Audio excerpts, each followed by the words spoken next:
Amen. Surtout que Dieu te bénisse, toi qui es en prière.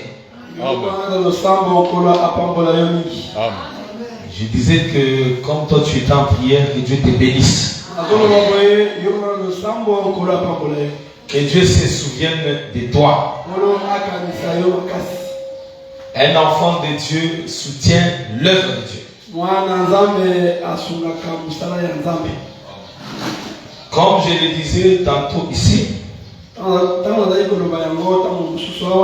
quand je l'exhortais pendant la prière, que la prière c'est un commandement de Dieu. Celui qui ne prie pas pêche contre les commandements de Dieu. Que Dieu te bénisse. On avait pris l'écriture dans 1 Jean chapitre 3, verset 5. Il est écrit ce qui suit.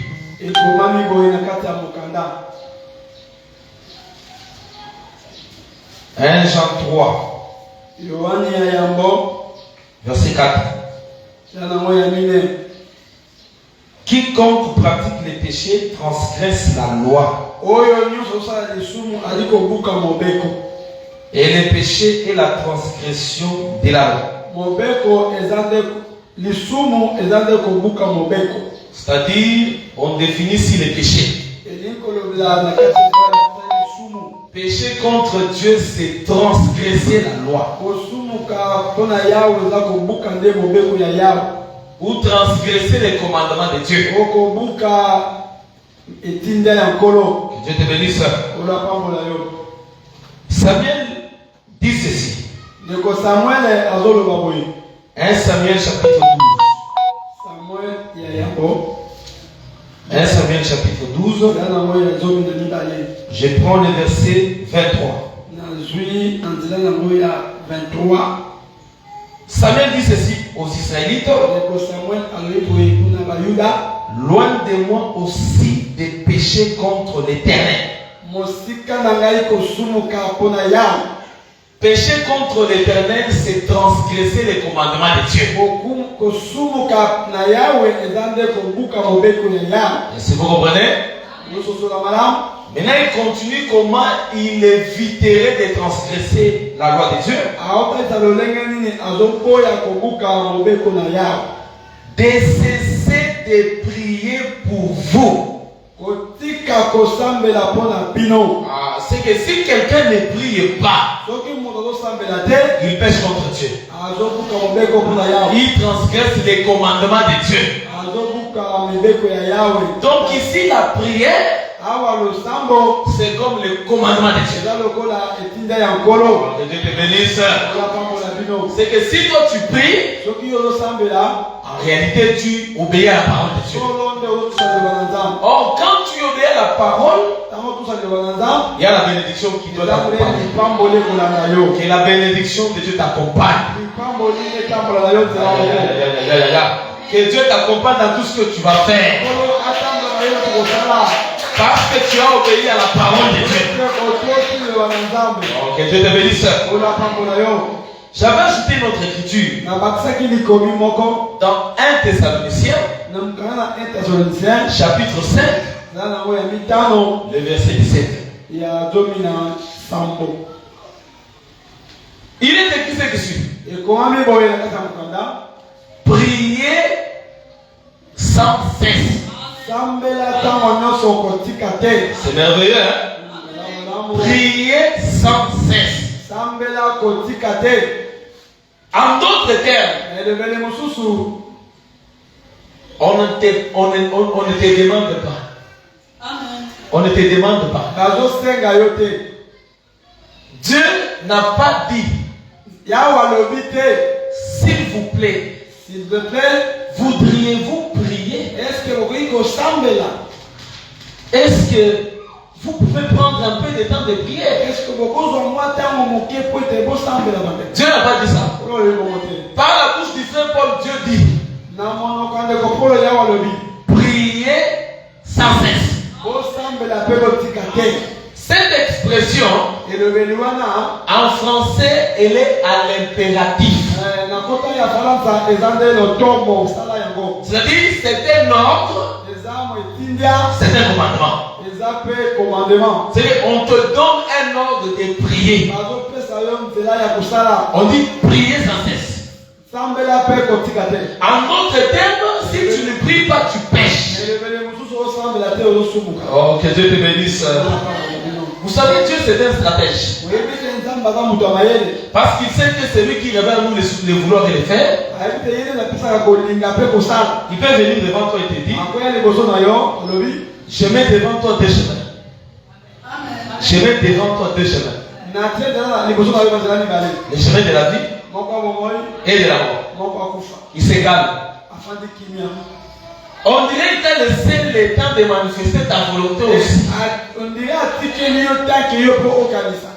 tu as aussi le temps de faire un choix entre les deux chemins. Mais quand tu voudras parler, lui-même viendra encore. Il te dit choisis les chemins de la vie. Est-ce qu'il t'a demandé? S'il te plaît, si tu peux choisir la vie? Non. Il a dit choisis. C'est un ordre pour celui qui est prédestiné à la vie. Parce que quelque chose qui est prédestiné à toi, tu ne forceras pas. Tu saperas que c'est une obligation que tu le fasses. C'est pourquoi la prière, pour tout enfant de Dieu, c'est un commandement. Si tu ne pries pas, tu pêches. Si tu ne pries pas, tu pêches. Lorsqu'on établit les programmes de la prière, tout enfant de Dieu doit s'aligner. Tout enfant de Dieu doit respecter ce programme. Comme toi tu as respecté, laisse que Dieu t'exauce. Tout ce dont tu as adressé dans ta prière, que Dieu t'accorde. Dieu te bénisse abondamment. Écoutez une chose. La prière soutient même l'œuvre de Dieu. Je vous donne un exemple. Dans Ésaïe 53, il est dit que l'œuvre de l'Éternel prospérera entre ses mains. Est-ce que vous comprenez très bien? Est-ce que vous savez que Jésus aujourd'hui c'est toi? Dieu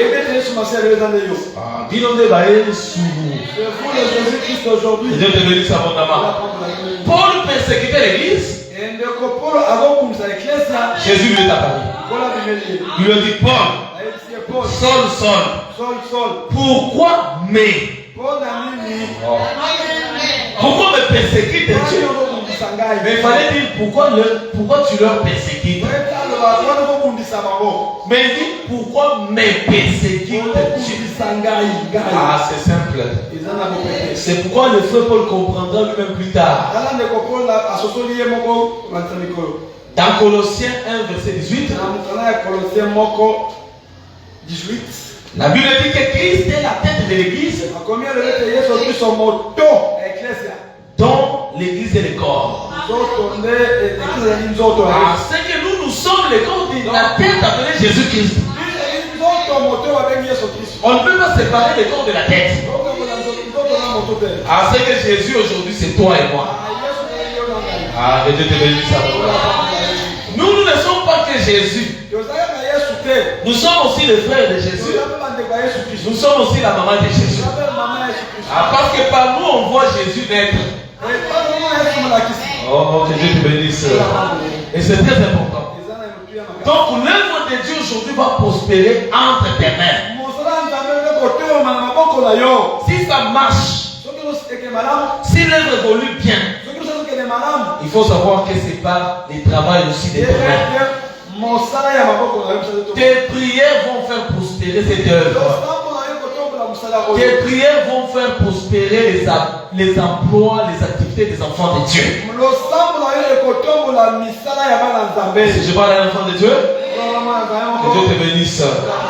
Pour finir, il est fait ceci. La Bible dit Christ est à la droite du Père. Il intercède pour nous comme un avocat. Écoutez, Christ intercède pour toi tous les jours. À la droite du Père, c'est le travail qu'il a. Mais aujourd'hui, j'aimerais confondre quelqu'un pour lui dire ceci. Les ciels aujourd'hui, c'est nous, enfants de Dieu. Ah, que Dieu te bénisse. On y va maintenant. Jésus envoie les disciples aller chasser les démons. Envoie les disciples aller chasser les démons. Ils ont chassé les démons. À leur retour, ils diront au Seigneur. En tout cas, les démons nous sont soumis. Jésus leur dira, ne vous réjouissez pas du fait que les démons vous sont soumis. Réjouissez-vous plutôt du fait que vos noms sont écrits dans le livre qui est vu dans le ciel.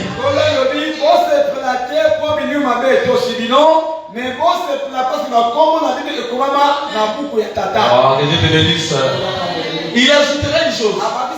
D'ailleurs, quand vous étiez en train de chasser les démons dans les corps des hommes, vous chassez les démons des corps des hommes. Moi maintenant, je vois Satan tomber du ciel comme un lion. Non, il faut dire que les démons sortaient du corps des hommes.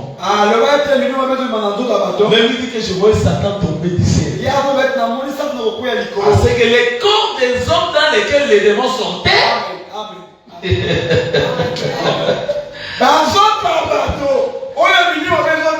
C'était le ciel. C'était le ciel. Oh, que Dieu te bénisse. C'était le ciel. Je reviens encore. Jésus dit, si quelqu'un garde mes commandements, moi et le Père, nous viendrons en lui, nous entrerons en lui. C'est-à-dire, Jésus à la droite du Père,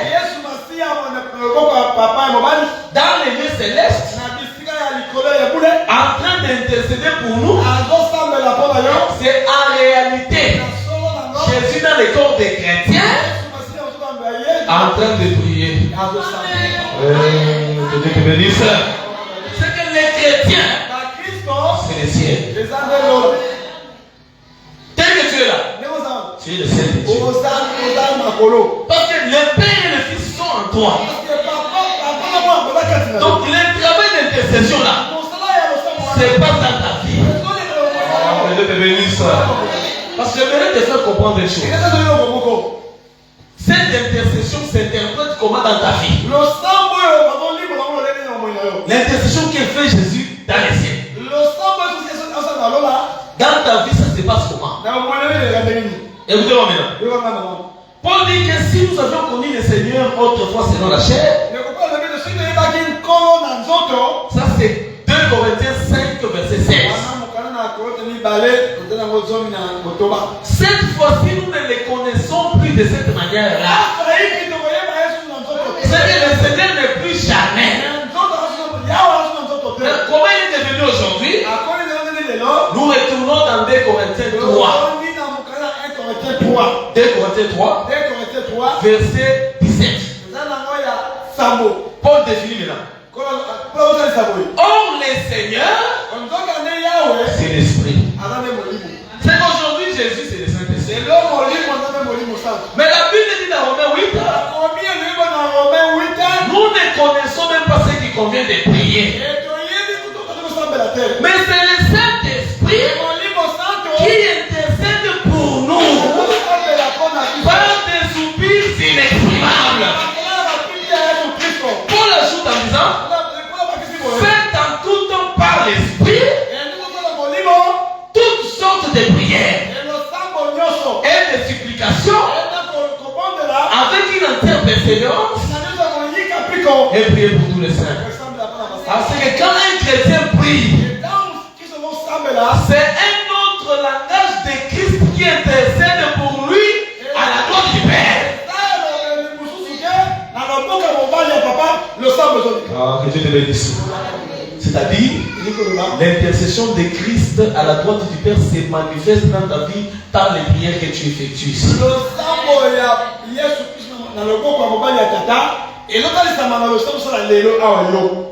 C'est pourquoi il faut prier. Beaucoup de chrétiens aujourd'hui, je ne sais pas ce qu'ils comprennent.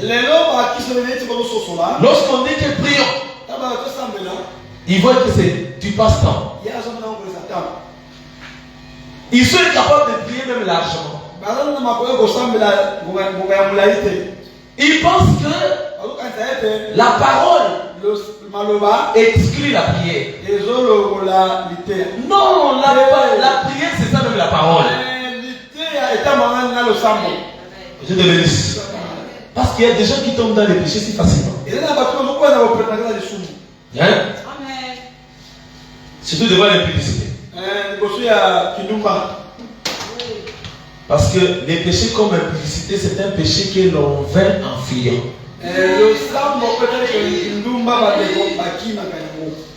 Tu es sur le téléphone, on t'affiche une mauvaise image, fuis. Tu marches en cours de route, tu vois quelqu'un mal habillé, tu commences à être emporté, fuis.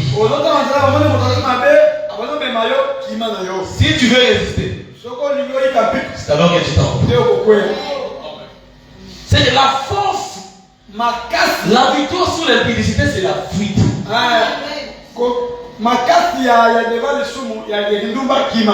Est-ce que vous comprenez bien? C'est très important. Et dans la prière, quand tu pries, il faut encore prier. Tu finis la prière, tu présentes des attaques, il faut continuer encore à prier. Il ne faut pas se dire que j'avais déjà prié, c'est fini, ça va m'aider. Non. Est-ce que vous comprenez? C'est très important. Que Dieu nous bénisse abondamment. Est-ce qu'on peut acclamer très fort? Que Dieu t'ajoute la vie de prière. Que Dieu augmente la portion de prière. Sois capable de prier des heures et des heures. Au nom de Jésus-Christ, tu seras fort. Tu seras puissant. C'est pas pour rien qu'on appelait Jésus un homme puissant en parole et en œuvre. C'est parce que Jésus priait beaucoup. Que Dieu te bénisse abondamment et qu'il te fortifie. Nous lisons l'Écriture.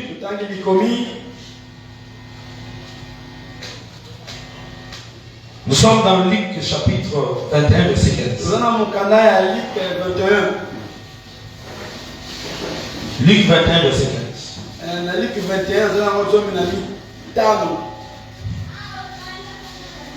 Car je vous donnerai une bouche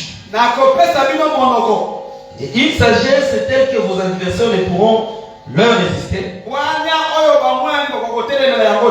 ou contredire. Vous pourrez vous rasseoir bien aimé. Nous prenons Exode 4. Nous prenons le verset 16.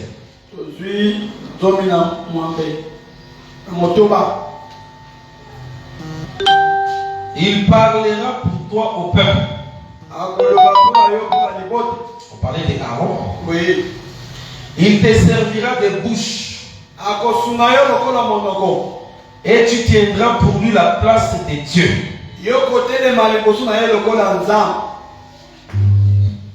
Que toutes ces écritures soient comme la composition d'un habit parfumeur. Ma communion est dans le cola, Bosangani, Bosangani Sama, Yaba, Baroma Tuana, pour la Bible parfumeur. Bosangani, c'est la écriture, Oyo. La écriture est dans Bosangani, Yabilama, et l'autre, c'est sur le kitoko. Ok. Yamatiti, aux autres, c'est sur le kitoko. Ok, que Dieu nous bénisse. Frères et sœurs, nous sommes en train de parler sur les dons de la bouche. Aujourd'hui, par la grâce de Dieu, je vais tenter de situer quand est-ce que cette bouche est établie.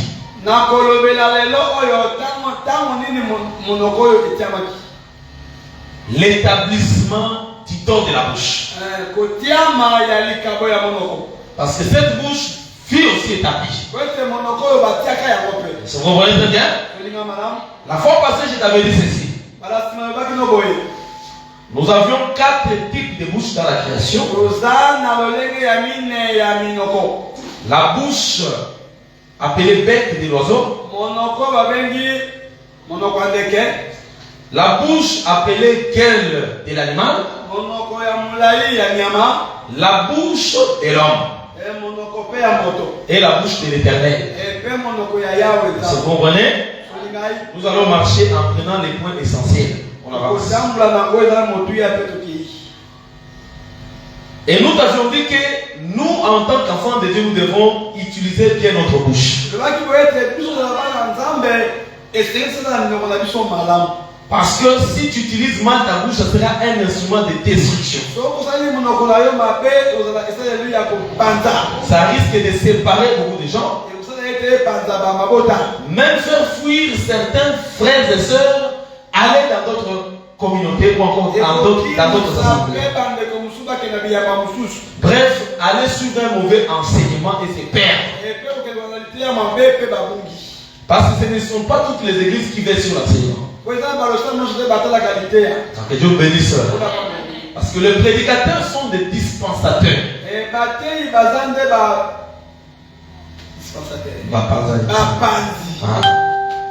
Avant d'être dispensateurs, ils sont d'abord des dépositeurs. Ils prennent d'abord la parole, ils gardent ça dans les dépôts. Ensuite, ils doivent maintenant dispenser. Et Dieu bénisse à votre main. Parce que celui qui n'est pas dépositeur, il ne sera pas dispensé. C'est pourquoi Paul dira à Timothée, il lui dira que garde les dépôts de la parole que tu as reçue. Jérémie 2, verset 8. Les sacrificateurs n'ont pas dit où est l'Éternel. Les dépositaires de la loi ne m'ont pas connu.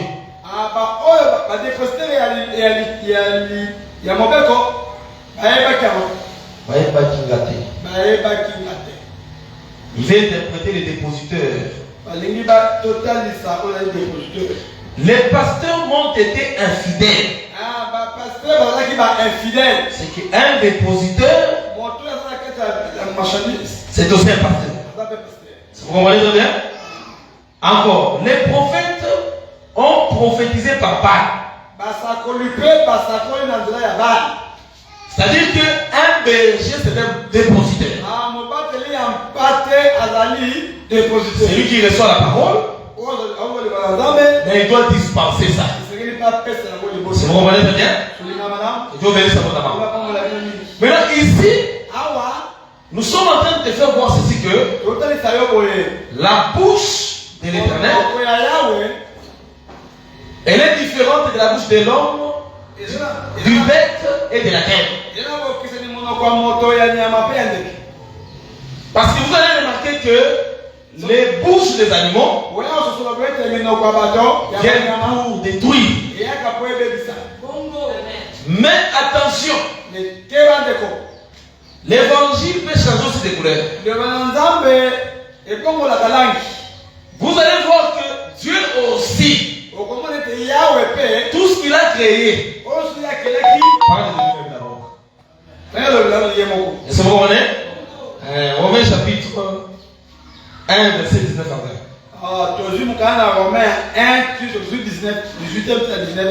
Il est écrit que car ce qu'on peut connaître de Dieu est manifeste pour eux.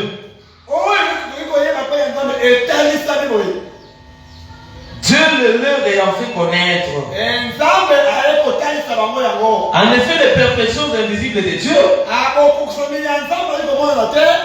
sa puissance éternelle et sa divinité se voient comme à l'œil nu depuis la création du monde. Quand Quand on les considère dans ces ouvrages, ils sont donc inexistants. C'est-à-dire, si tu veux connaître Dieu, observe la création. Ah, que Dieu te bénisse. C'est pour dire que les oiseaux aussi parlent de l'éternel. Les animaux aussi parlent de l'éternel. Dieu est aussi le lion de la tribu de Juda. Il est aussi l'agneau immolé. L'agneau de Dieu. Mais Dieu est aussi aigle. Parce que lorsqu'il était descendu d'Égypte, il a pris Israël sur les ailes. Et dans Exode 19:4, il dira que voyez comment je vous ai porté comme sur les ailes de l'aigle. Ah, c'est que Dieu c'est aussi un aigle. Oh, que Dieu te bénisse. Mais Dieu c'est aussi un animal. Il prend toutes ces représentations-là pour parler de lui. En réalité, toutes les vertus, toutes les qualités que possèdent ces animaux parlent des qualités de Dieu. Dieu te bénisse abondamment. Même les serpents, ils parlent d'abord de Jésus-Christ. Satan vient voler ses serpents. Et Dieu te bénisse. Même 666, ça parle d'abord de Dieu. Parce que dans les offrandes qu'on donnait à Salomon, il y avait des offrandes qui possédaient 666. Parce qu'on dit que c'est un chiffre d'or.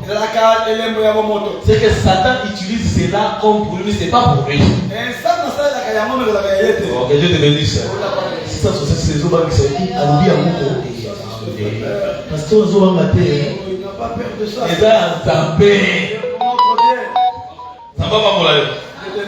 Donc toutes ces choses c'est à Dieu. Voilà pourquoi moi j'ai toujours dit ceci comme prédicateur. Tout parle de Dieu. Ça vous voyez de bien? Jésus dit dans les rouleaux du livre. Les questions de moi. Même si tu vois Satan, il parle de Dieu. Il a montré son comité là. Jésus n'est pas Satan. Mais ça parlait de Jésus. Comment? Donc, parce que notre évangile, c'est aussi répondre à la question comment. Lorsque Jésus vient, lorsqu'il vint sur la terre, Jésus ne vient pas inutilement. Jésus vient pour accomplir une mission. C'est-à-dire que tu ne peux pas écarter Jésus à sa mission. Non! Écoutez une de la mission de Jésus. Genèse 3, 14 à 16. La Bible dit ceci. La postérité de la femme écrasera la tête du serpent. Et le serpent lui mordra les talons. Mais quand tu marches, plus tard, la postérité de la femme c'est Jésus-Christ. Est-ce que vous comprenez? La femme c'est Israël. Mais cette postérité c'est Jésus-Christ. Parce que Israël c'est la femme de Dieu. Vous comprenez? Cette femme de Dieu qui est Israël, Dieu c'est Abraham. C'est ce qu'il dit à Moïse. Exode chapitre 3 verset 15. La Bible dit, s'il te demande, donne-leur mon nom. Mon nom c'est Abraham, c'est Isaac, c'est Jacob. C'est que Dieu est aussi Abraham. Est-ce que vous comprenez très bien? Si Dieu est Abraham, c'est qu'Israël devient comme Sarah. Or le fils de Sarah c'est qui? C'est Isaac. C'est pourquoi dans Matthieu 1:1, mais il est écrit que Jésus, fils d'Abraham. Est-ce que vous comprenez très bien? Donc, ici nous voyons Christ comme la postérité de l'Abraham. Lorsqu'il vient, il a une mission. Quelle est cette mission? écrasera la tête du serpent. Donc c'est lié à la mission de Jésus. Ça parlait de Christ. C'est-à-dire que toute écriture parle de Jésus. Parce que Jésus vient avec une mission. Ça parle d'abord de Jésus. Et c'est très important. Est-ce que vous voyez très bien? Donc ici, Dieu est aussi aide. Il est aussi, par exemple, un lion. Donc il a aussi une bec. Il a un bec et aussi une gueule. Est-ce que vous comprenez très bien? Acclamons très fort Jésus-Christ. Vous êtes bénis abondamment. Suivez-moi très bien. Ton temps pour la madame, hein? Vous êtes très bien. Qui tombe combien? Au Tigali? On va pas mourir. Donc les malins, les deux ça va pour vous. Les malins, ils sont contre. Donc, quand nous voyons Dieu avec la terre, en réalité, cela parle de la colère de Dieu. Vous comprenez très bien? Là, Dieu vient, il n'a pas besoin de te comprendre. C'est comme Dieu dans la loi. Il était comme une bête qui dévorait. C'est pourquoi tu verras que les 10 frères de Joseph, parce que quand ils ont pris Joseph, ils l'ont vendu. Ils ont pris l'habit, ils l'ont trempé dans les sangs d'un chèvre, d'un bouc. Pour dire que Joseph était comme un bouc. Vous comprenez très bien? Il était mort comme un bouc. Mais les boucs, la Bible dit que c'est pour payer les champs. C'est pourquoi quand il est parti en Égypte, il devait payer un champ. C'est sa femme. Je te bénis abondamment. Dans cette femme, il aura des fils d'abord. Joseph a eu beaucoup d'enfants. Hein? Il a eu beaucoup d'enfants. Mais il y a seulement deux qui sont considérés. Il faut lire ça dans Genèse 48, verset 5 à 6. Les deux types, les deux enfants sont types des deux peuples. Le premier sera le dernier. C'est Manassé. Mais Ephraim qui était le dernier est devenu premier. C'est le type de nous les nations qui n'avions pas part aux promesses d'Israël. Mais Dieu nous a sauvés en premier. Alors nous qui étions loin, nous sommes devenus proches. Et Dieu est devenu abondamment. Mais dernier ne signifie pas abandonner. Par exemple, dans une salle de classe, on proclame les premiers 86%. Mais les derniers 50%. Est-ce qu'il a échoué? Non. Il n'a pas échoué, mais il est le dernier. À juste 50%, c'est ce qu'il faut savoir. Maintenant, ici, ils ont pris la Bible pour aller présenter ça à leur père. Ils arrivent, ils diront à leur père que c'est une bête féroce qu'il a dévorée.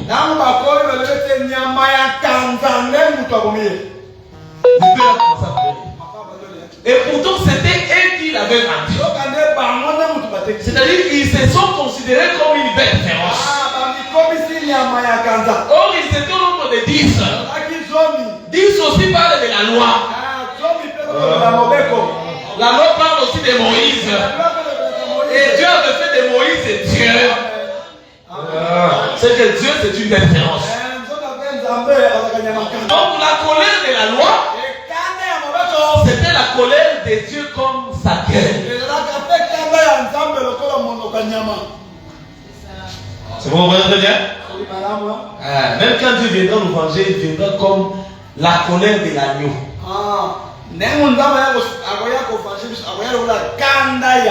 Parce que Dieu a des faces, l'agneau a des faces. Il y a l'agneau dans la douceur. Mais il y a aussi la colère de l'agneau. Est-ce que vous comprenez très bien? La colère de l'agneau, c'est Dieu qui vient maintenant pour manifester la colère de sa gueule.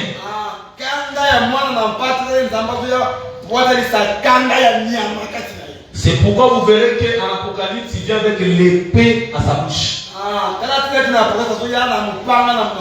Là, maintenant, il vient détruire les nations. Vous comprenez très bien? Mais toi, tu seras épargné. C'est pourquoi il faut fournir un effort d'être sauvé. Mon souhait, c'est que tu sois enlevé un jour. Ne manque pas l'enlèvement. Et je te le dis abondamment. Ne manque pas l'enlèvement. Mais Dieu, c'est aussi un oiseau. Lorsque Jésus est arrivé, qu'est-ce qu'il dira? Écoutez très bien. Matthieu 23. Verset 37 à 39. Jérusalem, Jérusalem. Qu'es-tu le prophète? Et qui lapide ceux qui t'ont envoyé?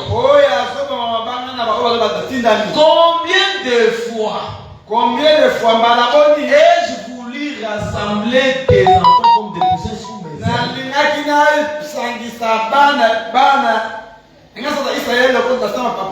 Ah, ici Dieu c'est une poule.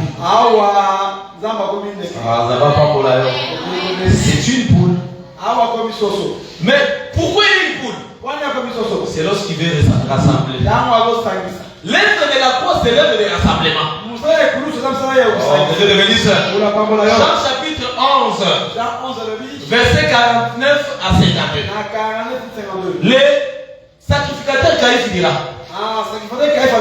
Est-ce que ne savez-vous pas que il est avantageux pour vous qu'un seul homme meure afin que toute la nation soit sauvée? Non seulement cette nation, mais tout le peuple. C'est-à-dire que la mort de Jésus, c'est le rassemblement des peuples. Donc là, il est poule. Là, il est poule. Il doit manifester l'amour des rassemblements. Or, la poule a les becs. Il y a beaucoup d'histoires là-bas, je ne sais pas. Mais quand Dieu vient pour délivrer, il vient avec le vol d'aigle. Que Dieu te délivre avec ce vol-là. Que Dieu descende de tes voies là où tu es caché. Premièrement, l'aigle voit. Il faut de loin. Il faut loin. C'est ça la vision de l'aigle. Vous comprenez très bien? Après avoir vu, il pousse un cri. Et il descend avec vitesse. C'est comme ça qu'il était descendu en Égypte. Parce que l'aigle dans la Bible, c'est aussi trois prophètes. Vous comprenez très bien? Michée 6, verset 3. La Bible dit que voyez comment l'Éternel vous a délivré de l'Égypte par Moïse, Marie et Aaron. Vous comprenez très bien? Et Dieu vous a délivré de l'Égypte.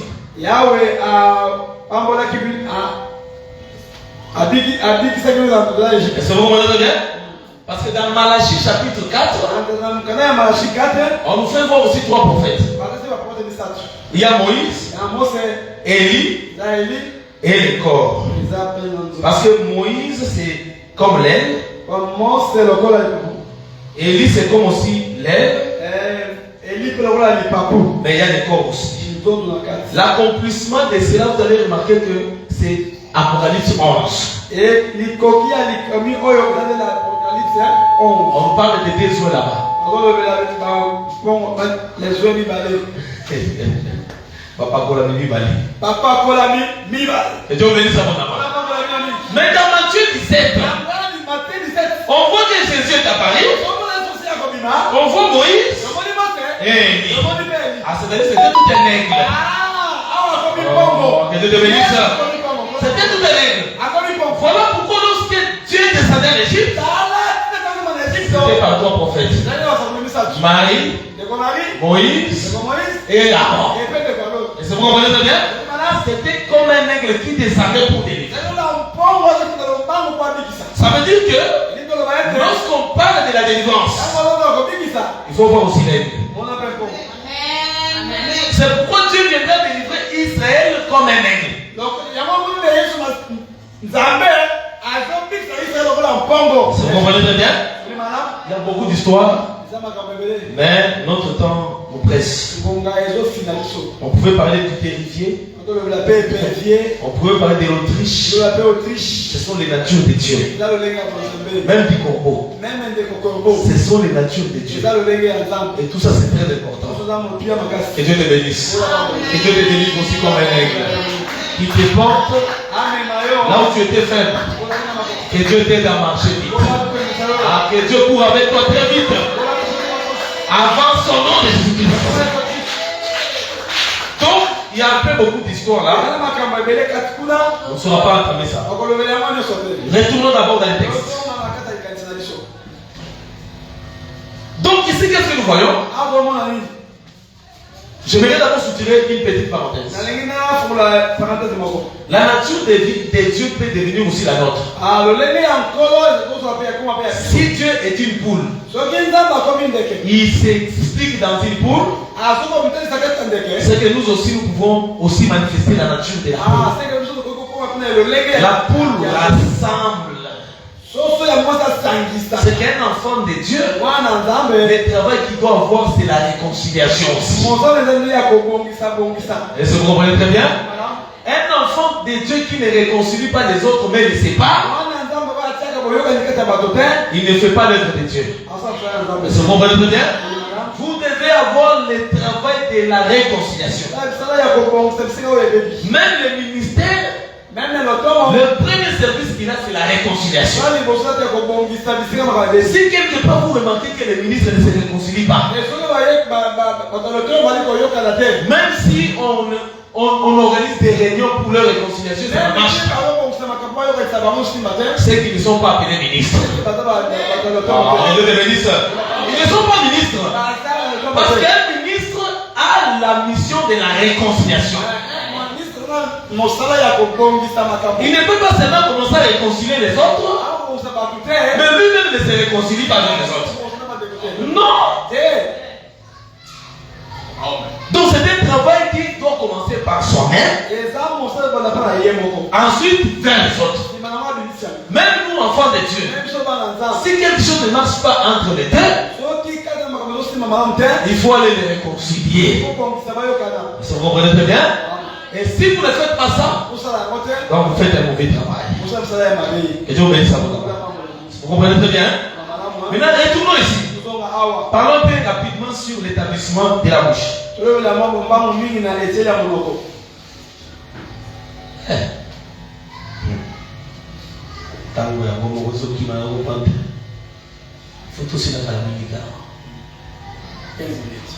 Ok, merci. Ça va pas pour l'air. Vous évoluez bien? Très bien.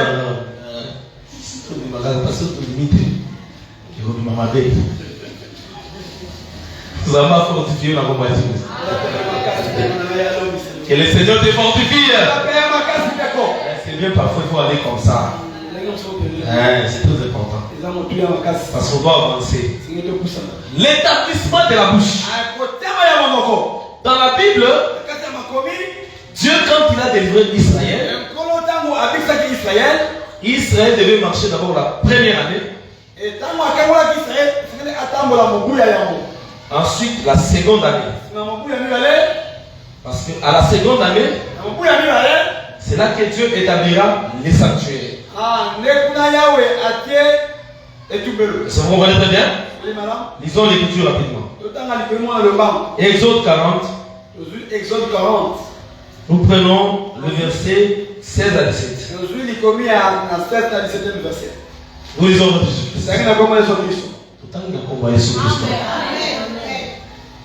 Moïse fit tout ce que l'Éternel lui avait ordonné et il fit ainsi. Les premiers jours du premier mois de la seconde année, le tabernacle fut dressé. Et Et le tabernacle est tombé. Et Dieu te bénisse. On prend nombre.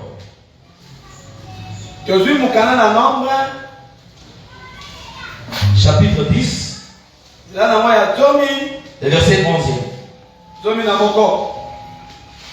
Le 20e jour du second mois de la seconde année,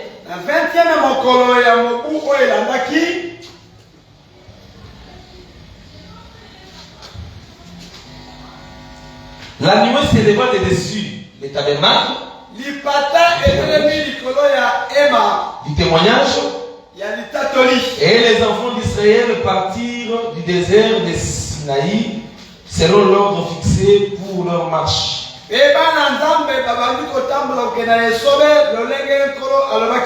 La nuée s'arrêta dans le désert des Paran. Il fit ses premiers départs sur l'ordre de l'Éternel par Moïse.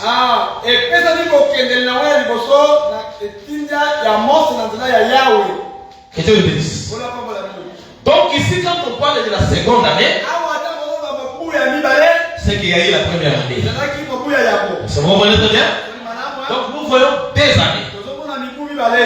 C'est-à-dire que lorsqu'ils ont quitté l'Égypte, après avoir mangé la Pâque et le pain sans levain, ils sont sortis la nuit en natte.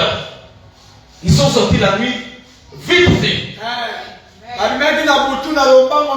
Alors ils devaient marcher d'abord 2 ans. La première année, dans la seconde année, le tabernacle sera établi. C'est vous comprenez très bien? Lorsque le tabernacle est établi, c'est le même jour aussi, on devait consacrer aussi Aaron et ses fils.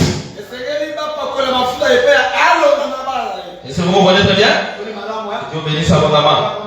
Là, pour comprendre cela, vous prendrez Lévitique. Les chapitres 8.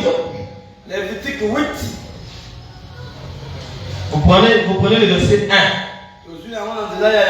D'ailleurs, c'est tous les chapitres. Je vais laisser pas quelques portions. Prenons le verset 1 d'abord. L'Éternel parla à Moïse et dit: prends Aaron et ses fils avec lui. Les vêtements, l'huile d'onction. Les vêtements, l'huile d'onction. Les taureaux expiatoires. Les 2 béliers. Et la corbeille des pains sans levain. Et convoque toute l'assemblée à l'entrée de la tente d'assignation.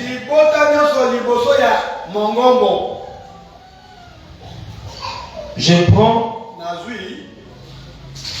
verset 6e.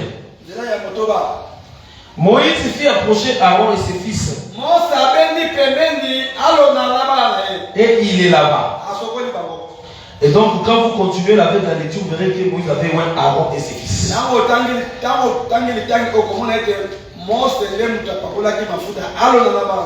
Mais il devait, ce service de consécration devait se passer pendant 7 jours.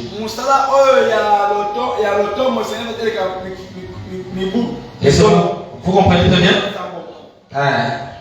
Maintenant, ici, quand vous prenez Lévitique chapitre 9, écoutez ce qu'il dit. Je prends d'abord Lévitique 8, verset 32. Vous brûlerez dans le feu.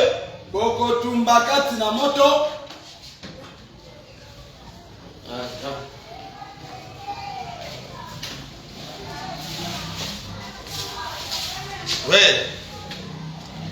Vous brûlerez dans le feu ce qui restera de la chair et du pain. De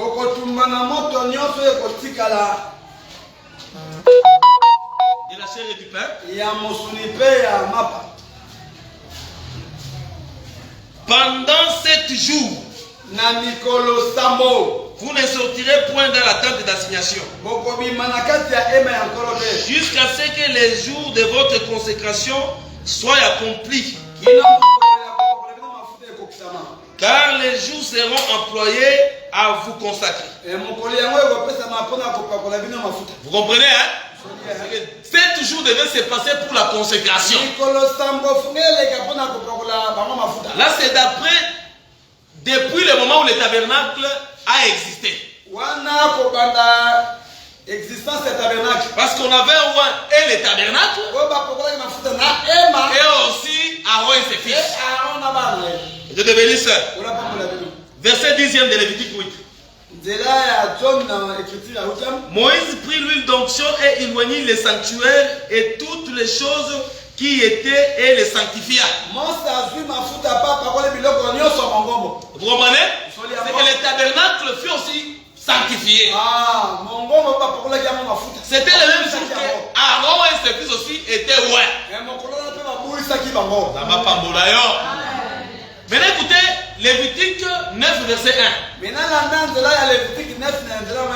8e jour, c'est le jour depuis l'existence du tabernacle. Vous comprenez très bien? Moïse appela Aaron et ses fils et les anciens d'Israël. Donc je voulais juste vous faire voir que en réalité c'était un service de consécration qui se faisait de Aaron. Mais ça s'est passé dans la seconde année. Depuis l'existence aussi du tabernacle. C'est moi dans un même oiseau ce c'était dans la seconde année. C'est que la première année était passée. La seconde année, le début, on a le tabernacle. C'est dans cette année que le tabernacle avait existé. En même temps, on doit voir Aaron et ses fils. C'est très important. Parce que Aaron ici, pour te faire comprendre, dans Exode 4 verset 16, c'est celui dont Dieu dira à Moïse,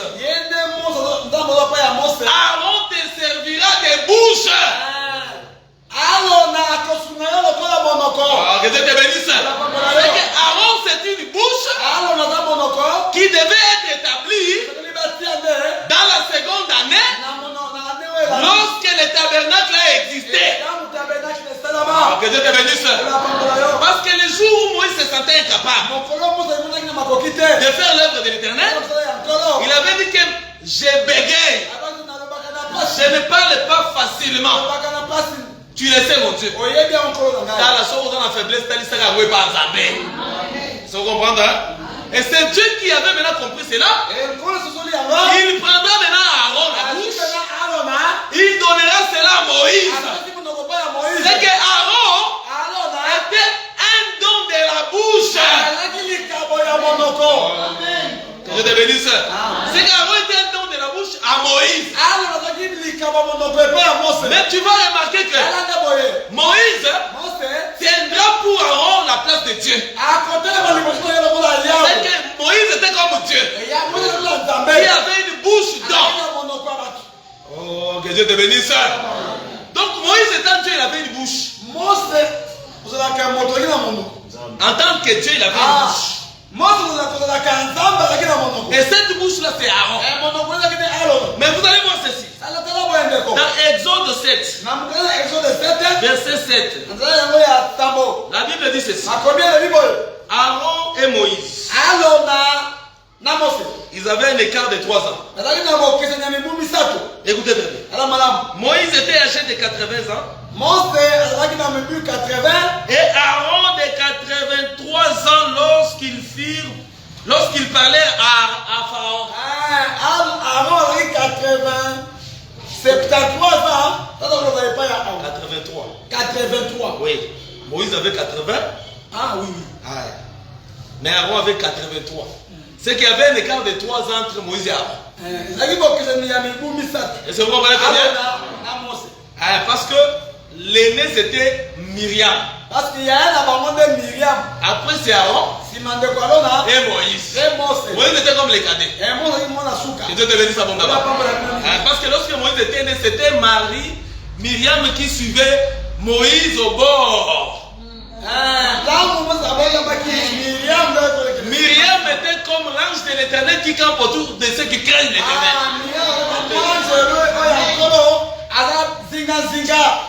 Que l'Éternel campe autour de toi au nom de Jésus. C'est Myriam qui avait déjà l'intelligence qu'il faut que je parle à la fille de Pharaon, que je dois appeler la mère de cet enfant pour venir l'arrêter. Myriam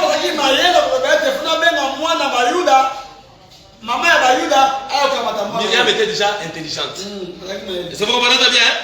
Ah, donc, ici Aaron, qui est la bouche, était plus grand que Moïse. Mais Moïse, c'est-à-dire la bouche, était grand frère de Dieu. La bouche, c'est le grand frère de Dieu. Mais toutes ces choses, parler de Jésus. Et je te bénisse. Parce que la bouche, c'est comme la parole. Lorsque Jésus est venu, c'était la parole qui a pris corps. Mais attention, le corps est plus petit par rapport à la parole. Parce que la parole est éternelle. C'est que la parole, c'est la bouche qui est éternelle. Mais le corps de Jésus, dès qu'il était Dieu, il était petit par rapport à la parole. C'est ça Aaron, la bouche qui est grand frère à Moïse. Que Dieu te bénisse abondamment. La parole est plus grande à tout le monde. Dans l'église, la parole est géante. Dans l'église, la parole, c'est les pasteurs par excellence. Que Dieu te bénisse abondamment. Si tu as la parole, sache que tu as un géant dans ta maison. Tous les combats qui viendront, élève seulement la parole. La Bible dit que Dieu a souverainement élevé Jésus au-dessus de toutes choses, dans les cieux, sur la terre et sous la terre. C'est que Jésus, c'est une bouche qui est élevée au-dessus de tous. Même dans les cieux. Si tu me dis qu'il y a un vieillard qui a la langue bas, qui a vieilli, c'est celui qui est au ciel. Je te dirai que le nom de Jésus est au-dessus de toutes ces choses. Jésus est élevé même au-dessus de Satan. Il est élevé au-dessus des sorciers. Il est élevé au-dessus de toutes choses. Même dans ta vie, Jésus soit élevé. Au nom de Jésus-Christ. Que Dieu te bénisse abondamment. Donc c'est ce qu'il faut savoir. J'ai fini maintenant en disant ceci. J'ai fermé ma Bible. Quand je ferme ma Bible comme ça, les gens sont très contents. Ah, tout c'est dans chez Dieu. Il faut aimer la parole. Hein? Vous verrez que plusieurs personnes ici, quand il y a seulement la politique, vous priez comme ça, c'est difficile de prier. Mais quand on commence à parler de la politique, il va vous parler même 30 minutes. Moi j'ai quelqu'un, un homme de Dieu comme ça. Si vous priez avec nous, à un moment donné, il ne prie plus. Il commence à prier. Et puis il commence à prier. C'est qu'il ne parvient pas à prier beaucoup. Mais si vous pouvez la prier, c'est lui qui va commencer à vous raconter toute la politique. Il va vous expliquer même les détails que vous ne connaissez pas. Et puis il va prendre même 30 à 45 minutes. Non, sois fort aussi dans les choses de Dieu. Vous comprenez très bien? Ah, il faut aimer les choses de Dieu. C'est très important. Maintenant, écoutez très bien. Donc, je finis en disant ceci. Maintenant, avant de toucher les 2 années, je vais toucher d'abord avant les 2 années.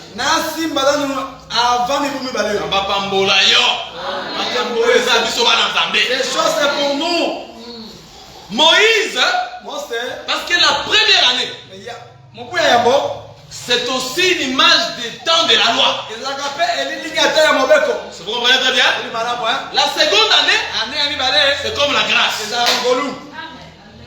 C'est pourquoi vous allez remarquer que Pharaon fait un songe. Pharaon,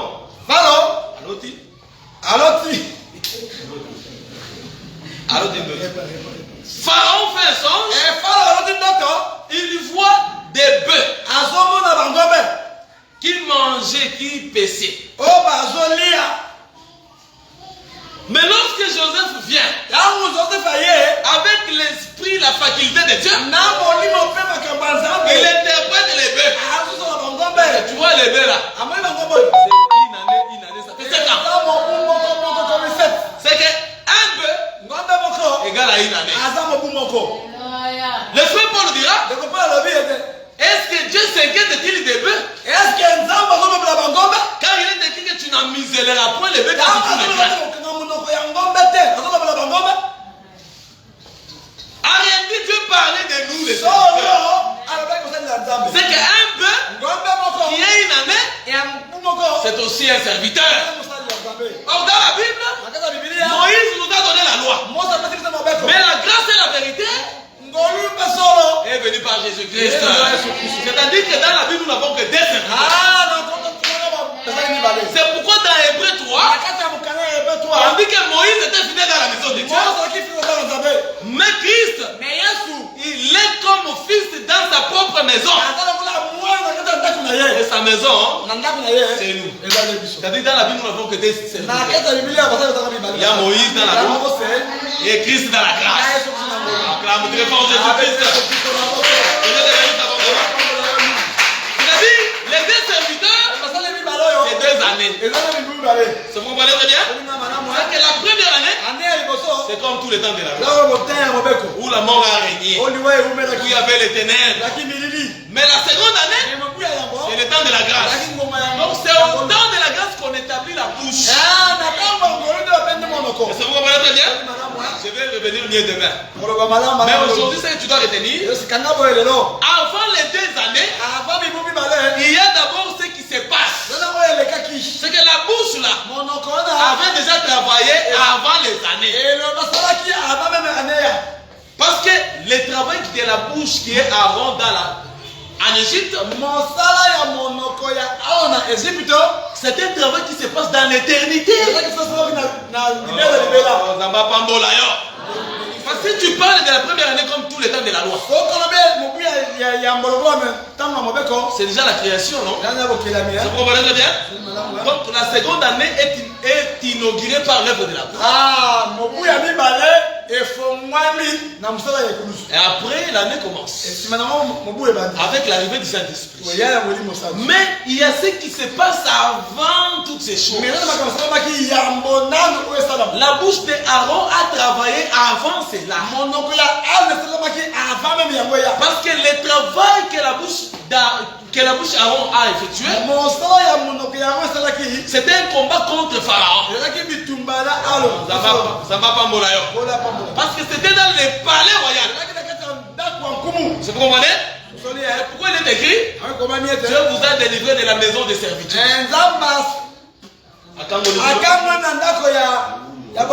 C'est-à-dire, c'est le palais royal. En d'autres termes, le combat là s'est passé dans les lieux élevés. Vous comprenez très bien? On viendra expliquer cela. Que Dieu te bénisse. Mais pour ce soir, sache que même quand tu dors, il y a la bouche qui intercède pour toi. Que Dieu te bénisse. Parce qu'Israël pouvait être là, il travaille. Mais Aaron qui est la bouche intercédait pour lui dans les palais. Et cette bouche du vrai Aaron intercède pour toi. Parce que quand Dieu ouvre sa bouche, c'est pour ta délivrance. Je déclare que ce soir, sois délivré au nom de Jésus. Sois délivré au nom de Jésus. Parce qu'il y a une bouche qui s'est ouverte pour toi. Et si cette bouche-là s'ouvre, qu'il pleuve ou qu'il neige, quoi qu'il arrive, même si tu ne veux pas, Dieu doit te délivrer. Sois délivré. Et quand tu es délivré, tu dois sortir avec tous tes biens. Sors avec tes biens. Aucune petite chose de ta vie ne restera dans le monde des ténèbres. Ce soir, sors avec tes biens au nom de Jésus-Christ. Parce que la bouche est ouverte.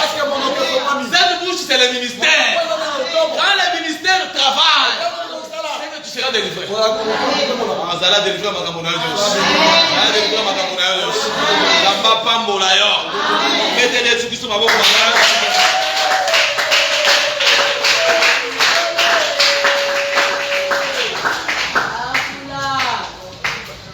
Ola pambola bino. Ola la kumu. Nite ya kitoko, oto ya kitoko, hein?